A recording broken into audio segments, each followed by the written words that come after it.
Hello students. आज हम आवर्त सारणी की फोर्थ स्टार्ट करने जा रहे हैं।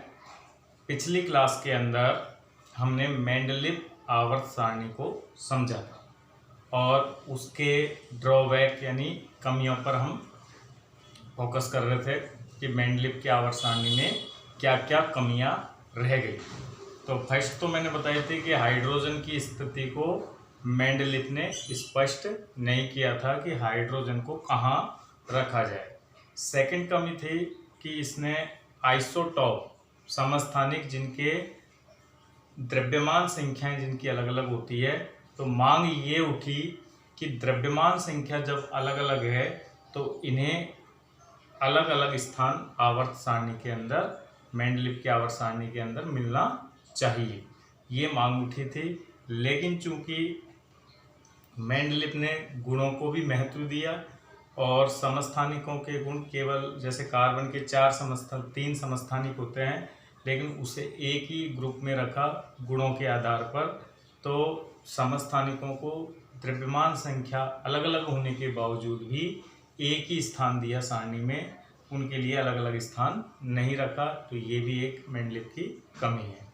फिर उसके बाद मेंडलीव की कमी तीसरी जो है, नेक्स्ट जो कमी है, तीसरी हो या चौथी हो, वो ये थी समान गुणों वाले तत्वों को अलग अलग वर्ग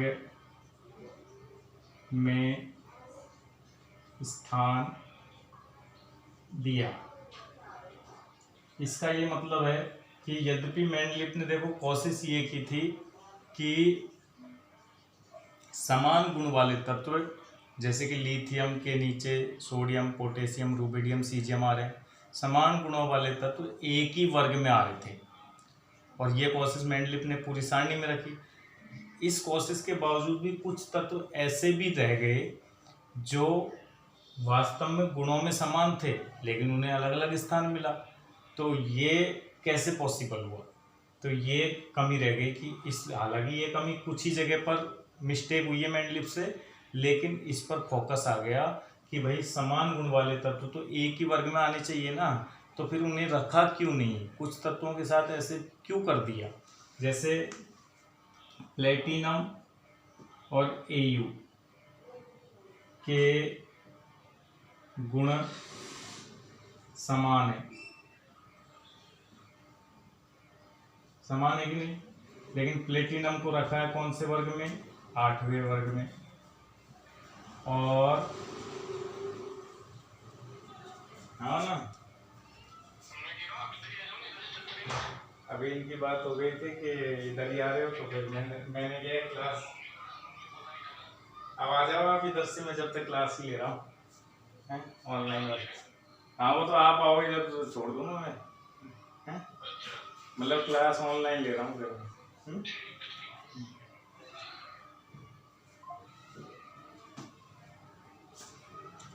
जैसे पीटी को Au के पीटी 8वें वर्ग में है और Au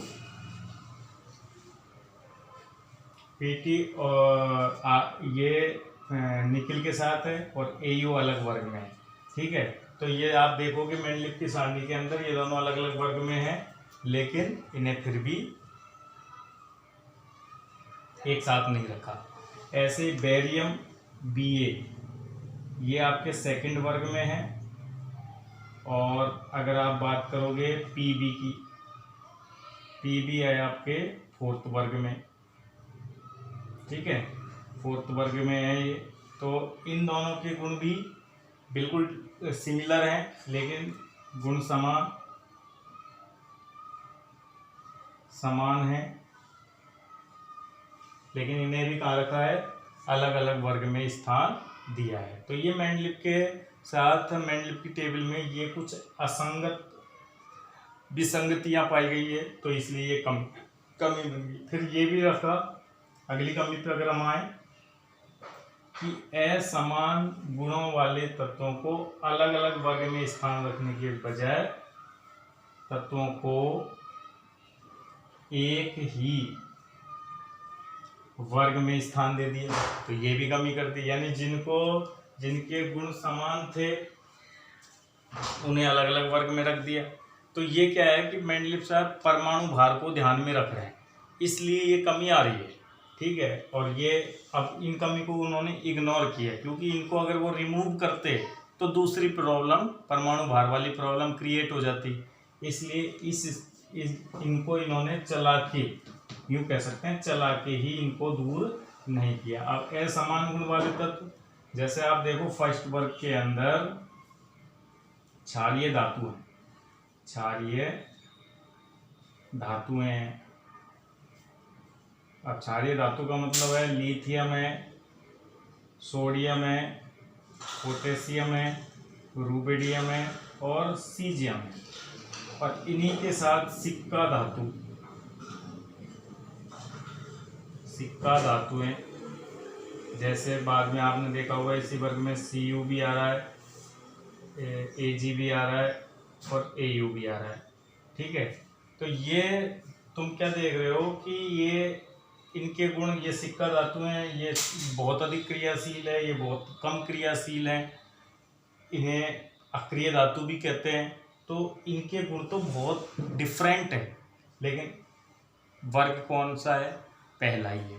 तो इनके गुण अलग अलग होने के बाद भी इन्हें, तो इनके साथ क्या गड़बड़ हो गई? गुण भिन्न है, परंतु एक साथ रखे गए हैं, एक साथ रखे गए हैं। ये वाली कमी इनके साथ भी हो गई। तो ये चौथी कमी थी। और मैं आपको कमी पे गौर कराऊं तो मेंडलीव ने और भी कमी की थी। वो क्या थी? अच्छा, ये अगर मैं आपसे पूछूं कि भाई मेंडलीव ने तत्वों को किस आधार पर जमाया, तो तुम डेफिनेटली ये बोलोगे कि मेंडलीव साहब ने तत्वों को बढ़ते हुए परमाणु भार के क्रम में जमाया। तो बढ़ते हुए परमाणु भार के साथ उन्होंने गुणों को भी महत्व दिया कि जिनके गुण सिमिलर है उन्हें एक ही वर्ग में रखें। तो जब गुणों को महत्व दिया ना, तो परमाणु भार का बढ़ते क्रम की पालना कहीं कहीं नहीं हुई। तो मेंडलीव ने पांचवी कमी ये है, सारणी में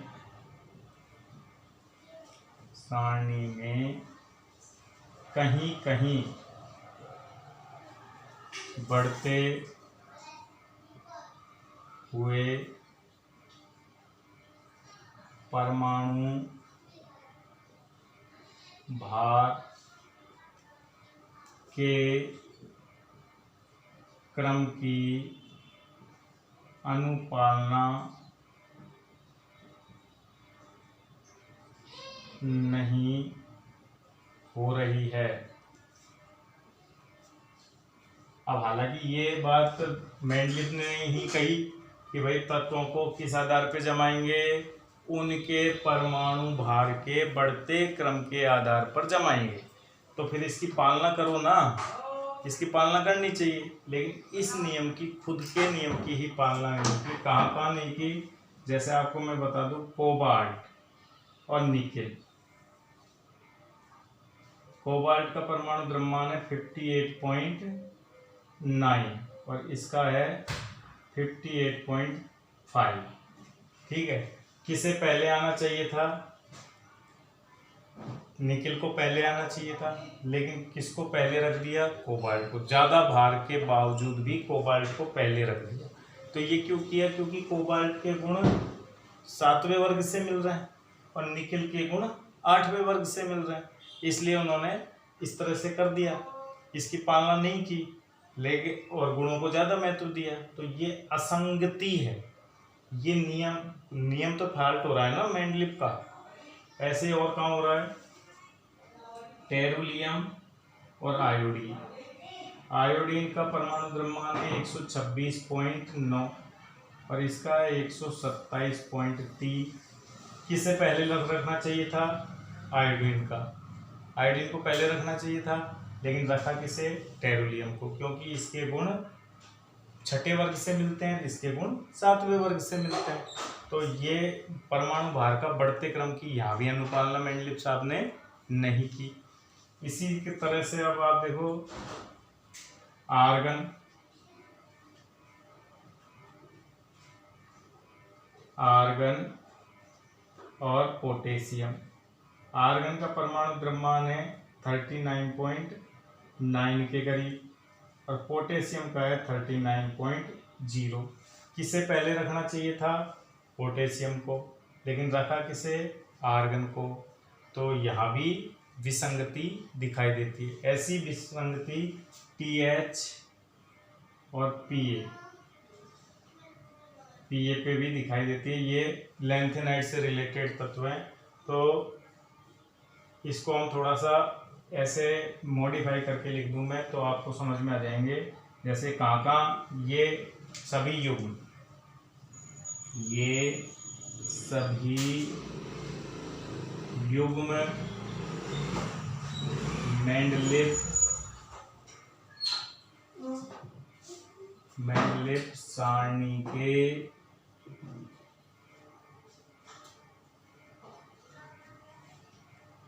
असंगत युग्म के नाम से जाने जाते हैं। यानी इनको हम क्या बोलते हैं? मेंडलीव के असंगत। इनको याद कैसे रख सकते हैं कि भाई निम्न में से कौन से मेंडलीव का असंगत युग्म है? आपको ये याद रखना है, तो ट्रिक है इसके लिए। वो ट्रिक ऐसे याद रख सकते हो आप। पहले आप TH को याद करो, फिर PA को, यहाँ असंगति होती है। फिर कहाँ होती है? आर्गन, फिर पोटेशियम पे होती है। नहीं, फिर ये लिखो आप, टेरोलियम पे और आयोडीन पे होती है। फिर कोबाल्ट और निकिल पे होती है। फिर आर्गन और पोटेशियम पे होती है। ऐसे याद रख सकते हो। ये हो गया था, ये हो गया पा, थापा, ये हो गया ता, और ये हो गया ई, ताई, ये हो गया को, और ये नी, और ये आ, रे, के, आरी, आरी कर दो। तो क्या हो गया ट्रिक? थापा, ताई, कोनी, आरी के। थापा, ताई, कोनी, आरी के। तो मेंडलीव के असंगत युग्म को सीधे एक वर्ड में कैसे बोलोगे? थापा, ताई, कोनी, आरी के हुए। ठीक है, तो हम ये 5 कमियां मैंने आपको मेंडलीव की बता दी सारणी में जो है। इसके अलावा भी एक कमी और आप कह सकते हो मेंडलीव में, कि लैंथेनाइड और एक्टिनाइड जो तत्व थे उनको मुख्य सारणी में स्थान नहीं दिया और इन्हें सारणी से बाहर रखा गया है। तो ये भी एक मेंडलीव की आवर्त सारणी की कमी है, जिसको हम छठी कमी नाम दे देते हैं। लैंथेनाइड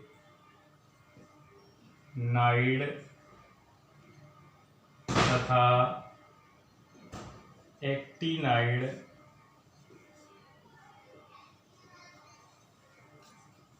तत्वों को मुख्य सारणी में स्थान नहीं दिया गया है। इन्हें सारणी से बाहर पृथक रूप से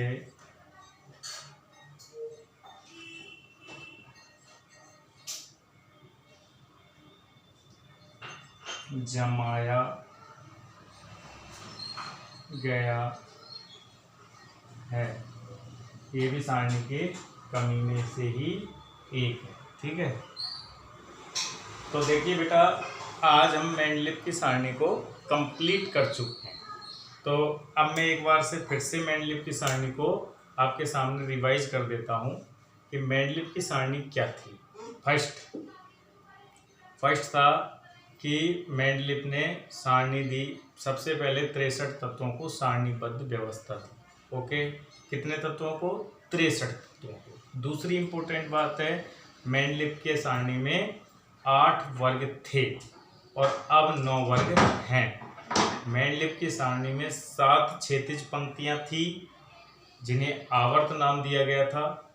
नेक्स्ट है, मेंडलीव के ने अपनी सारणी में को बढ़ते हुए परमाणु भार के क्रम में जमाया। यानी मेंडलीव का जो आवर्त नियम था, तत्वों के भौतिक और रासायनिक गुण उनके परमाणु द्रव्यमान के आवर्ती फलन होते हैं। ठीक है, इस आधार पर ही उन्होंने तत्वों को सारणीबद्ध व्यवस्था सर्वप्रथम दी। उसके बाद मेंडलीव ने संयोजकताओं को महत्व दिया कि एक वर्ग में आने वाले तत्वों की संयोजकता समान होती है, यानी समान गुणे वाले तत्वों को एक ही वर्ग में स्थान दिया। प्रत्येक वर्ग को 2 उपवर्गों में बांटा, उपवर्ग ए, उपवर्ग बी, लेकिन 8वें वर्ग को उपवर्गों में विभक्त नहीं किया। मेंडलीव सारणी की उपयोगिता ये थी कि एक तत्वों के परमाणु भार में उन्होंने कुछ तत्वों के परमाणु भार में संशोधन किया। तत्वों की संयोजकता को पता करने में मेंडलीव की सारणी बहुत ज़्यादा मदद करती है। 2 और 1 कुछ तत्वों के लिए सारणी में रिक्त स्थान छोड़ दिए गए, जो बाद में नए तत्वों की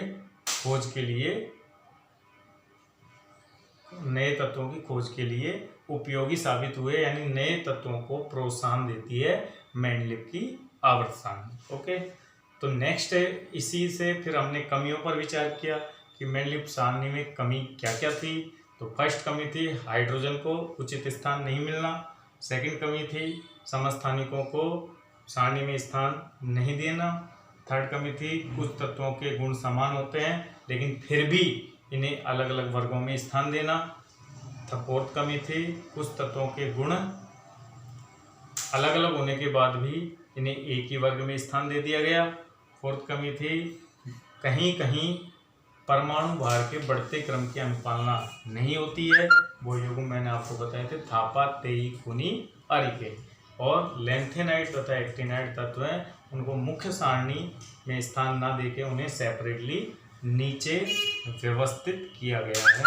ये सारी कमी मेंडलीव की आवर्त सारणी में हमें देखने को मिलती है। अब मेंडलीव ने पूरा डिस्क्रिप्शन हमने मेंडलीव का पढ़ लिया। मेंडलीव की हिस्ट्री भी आप एनसीईआरटी के अंदर जाके पढ़ सकते हो। मेंडलीव का फोटो भी देख सकते हो कि कैसा है। मेंडलीव प्रोफेसर था। मेंडलीव के बारे में ज़्यादा जानना चाहिए। जो पीरियोडिक टेबल पढ़ रहे हैं उनको मेंडलीव के बारे में ये सारी बातें पता होनी चाहिए। इसे फादर ऑफ पीरियोडिक टेबल के नाम से भी जाना जाता है। अब ये आती है, क्या ये सारणी इतनी सारी कमियों के बाद भी ये सारणी में अपडेशन की ज़रूरत है? तो इस सारणी में अपडेशन लाने के लिए अब हम आधुनिक आवर्त सारणी की ओर बढ़ते हैं कि आधुनिक आवर्त सारणी को पढ़ना स्टार्ट करते हैं, जिसको आपने कैलेंडर के रूप में देखा होगा, सबने पढ़ा होगा। तो आधुनिक आवर्त सारणी कैसे चलन में आई, आधुनिक आवर्त सारणी की क्यों आवश्यकता महसूस हुई, तो इन सब चीज़ों को पढ़ने के लिए हम नेक्स्ट क्लास में लेंगे। ठीक है।